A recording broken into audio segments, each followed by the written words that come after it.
Как зрители уже знают из предыдущих двух частей, Юрий Ларин для строительства коммунизма не гнушался превышать полномочия, нарушать коллективные методы принятия решений, использовать как таран общественное мнение и даже немцев.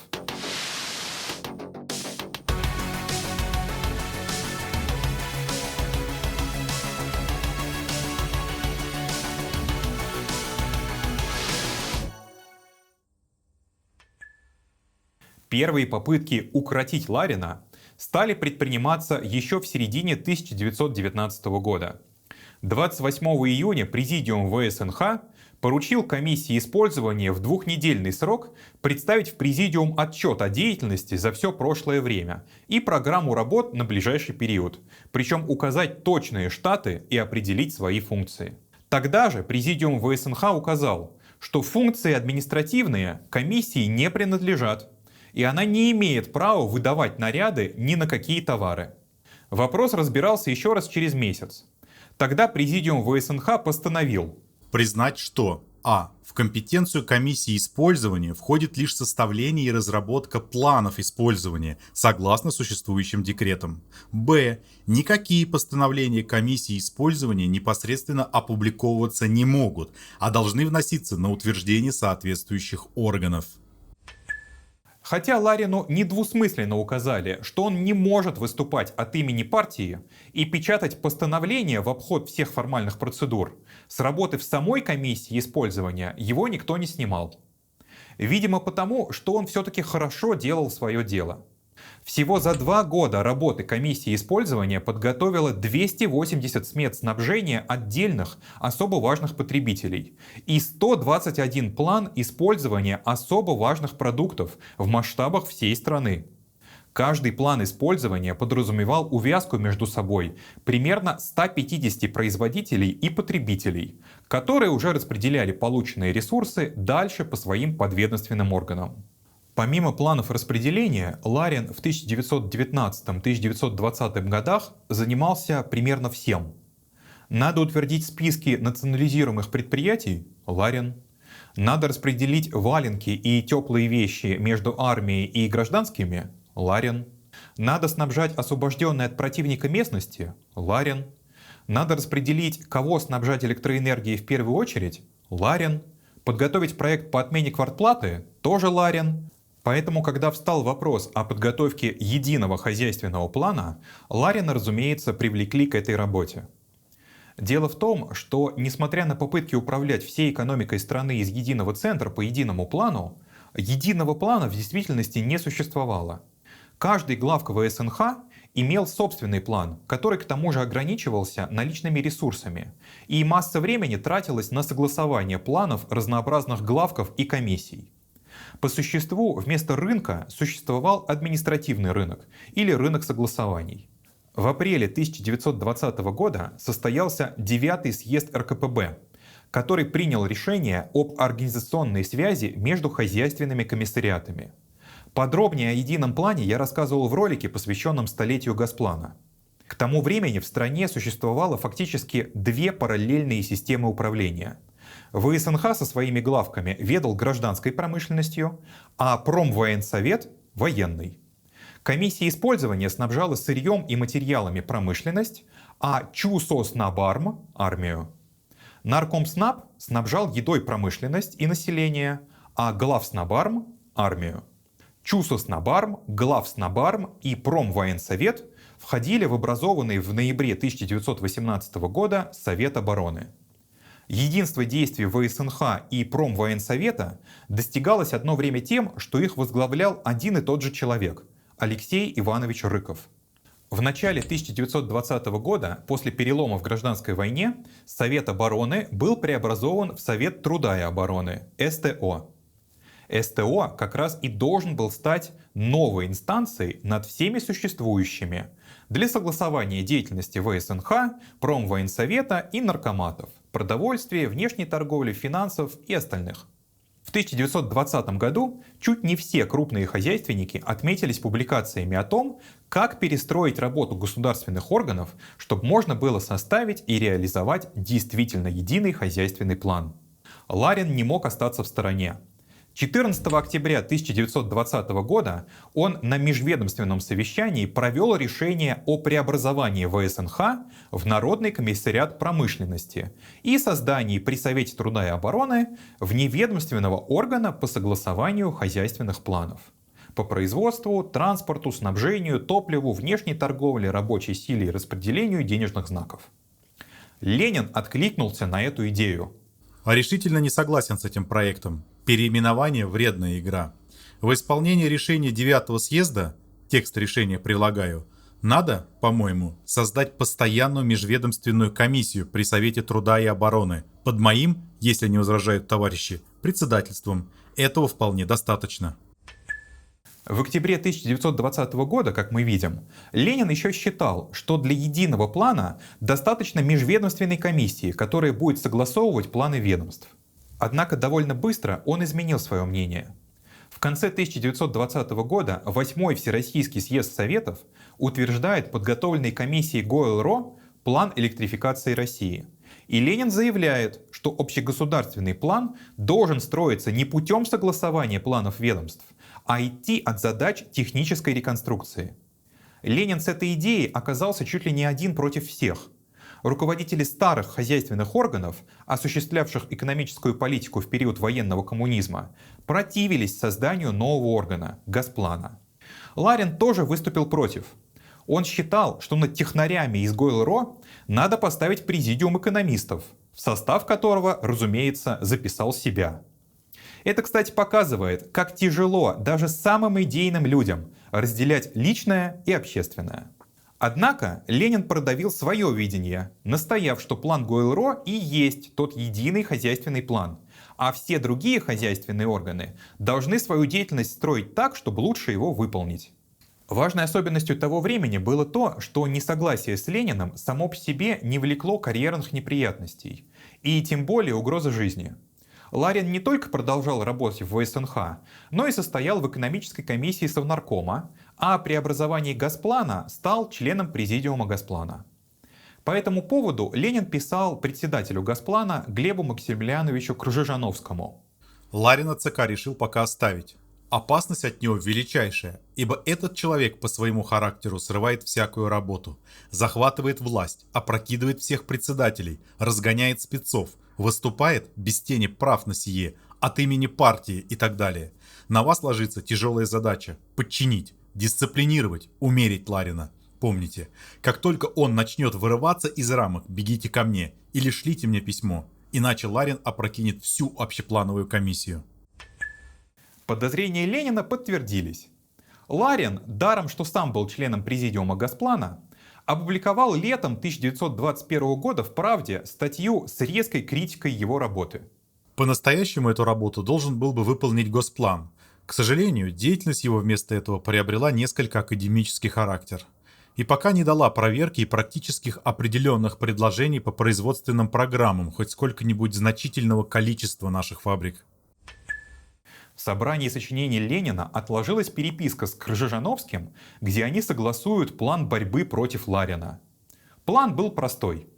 Дать Ларину индивидуальное задание, параллельно такое же задание дать человеку более дельному, деловитому, осторожному. Подождать, пока Ларин завалит дело, сравнить результаты работы Ларина и более делового человека. Предложить Ларину выступить с его мудрыми соображениями о методологии работы Госплана, стенограмму опубликовать, дабы дурь была видна, а результаты обобщить и передать в ЦК партии. В общем, интрига против Ларина сводилась к тому, чтобы сделать профнепригодность Ларина к практической плановой работе более явной. На всякий случай Кржижановский в газете «Экономическая жизнь» опубликовал разъяснение, что во избежание недоразумений Госплан сообщает, что до утверждения в Совете труда и обороны все опубликованные товарищем Лариным программы имеют характер лишь подготовительных расчетов, подлежащих неограниченным изменениям.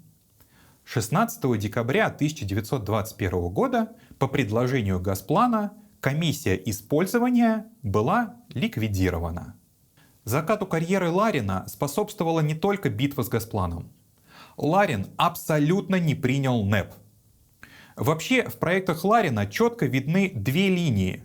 В отношении крестьян он предлагал товарообмен и даже писал, что для крестьян надо сохранить деньги, коль скоро крестьяне готовы за них работать.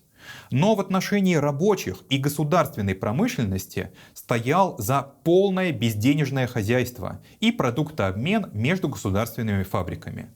Несмотря на то, что ЦК зарезал Ларинский проект об отмене денег в январе 1920 года, Ларин не оставляет попыток и осенью 1920 года в «Правде» радостно сообщает читателям, что по его докладу в Совнарком внесен проект об отмене оплаты за все продукты, отпускаемые наркомпродом рабочим, отмене платы за квартиры, топливо, газ, электричество, телефон, водоотвод, канализацию, почтовые отправления. Декрет об отмене некоторых денежных расчетов был принят 11 октября 1920 года. Ларин ликовал. Он писал, что это только начало, и когда у государства будет больше продуктов и наркомпрод сможет распределить их достаточное количество, отпадет необходимость в сухаревках, то есть подпольных рынках, и можно будет вообще отменить деньги. Ларин писал: Наши дети, выросшие, будут знакомы с деньгами уже только по воспоминаниям, а наши внуки узнают о них только по пестрым картинкам в учебниках истории. Разумеется, он воспринял НЭП как поражение. Поражение партии и поражение личное. Осенью 1921 года, через год после того, как Ларин, как ему тогда казалось, почти отменил деньги, Ларин горько вопрошал партийцев в клубе Московского комитета РКПБ: «Чему радуетесь?» Следует открыто рассматривать ее, новую экономическую политику, как наше поражение, как нашу уступку, но отнюдь не как какое-то новое радостное завоевание, как необходимый и неизбежный шаг, но не как повод к пляске и танцам. Мы незаметно и постепенно стали подходить на деле к превращению крупных государственных предприятий, по сути вещей, в частные.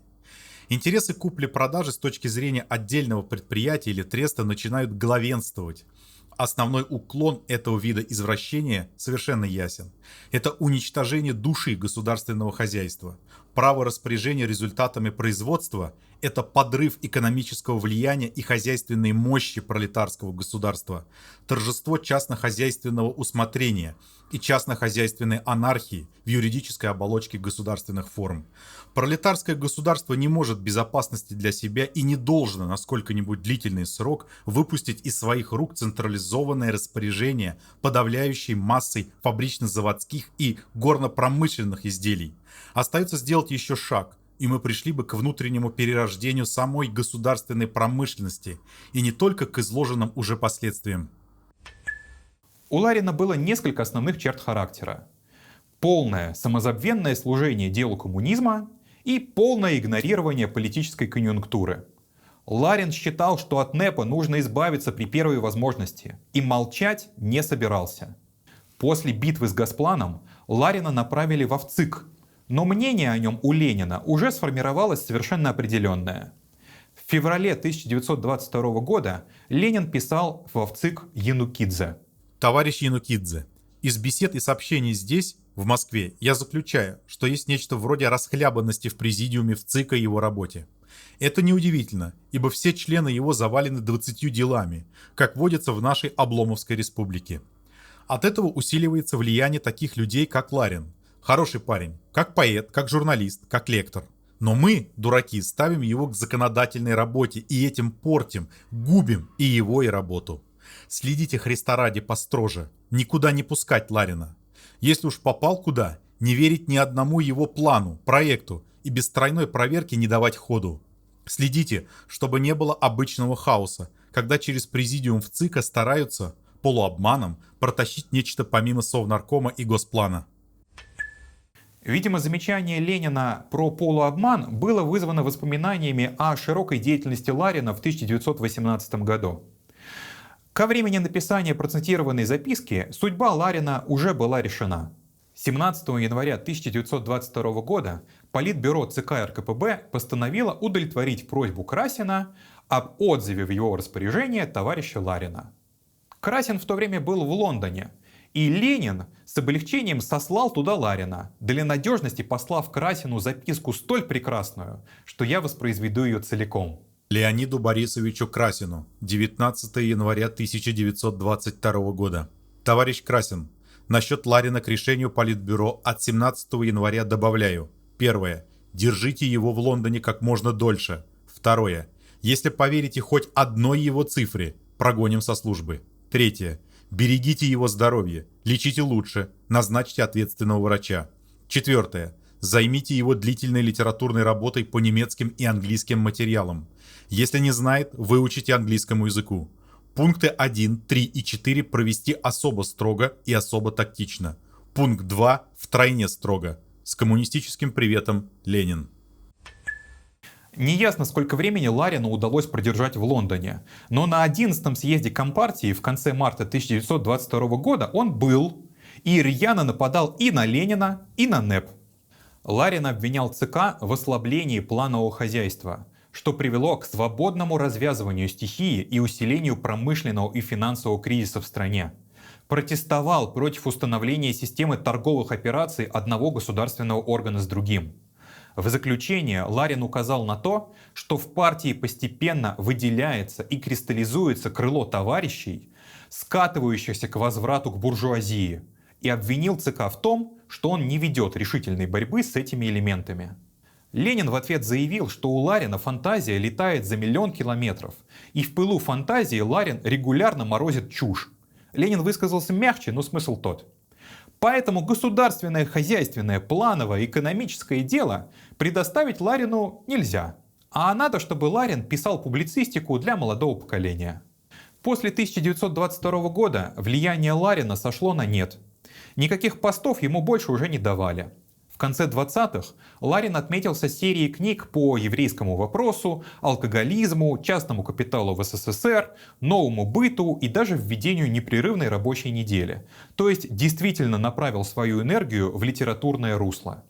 Племянник Ларина Михаил Григорьевич Рабинович приводит свидетельства знавших его людей, что если б не ранняя смерть, быть бы Ларину осужденным на каком-нибудь показательном процессе.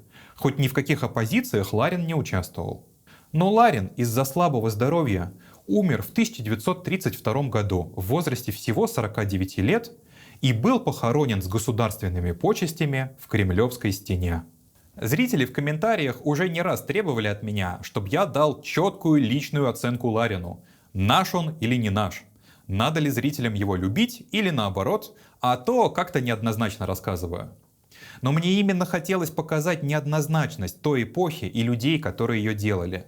Идеальных героев в революции нет, но это не значит, что живые герои революции с их плюсами и минусами недостойны того, чтобы мы о них помнили. Ленин не справился бы в одиночку, а вместе с Ларином и другими товарищами они сделали возможной попытку построения лучшего мира. До встречи в новых выпусках Плана А, и не забывайте о ссылках на литературу под роликами.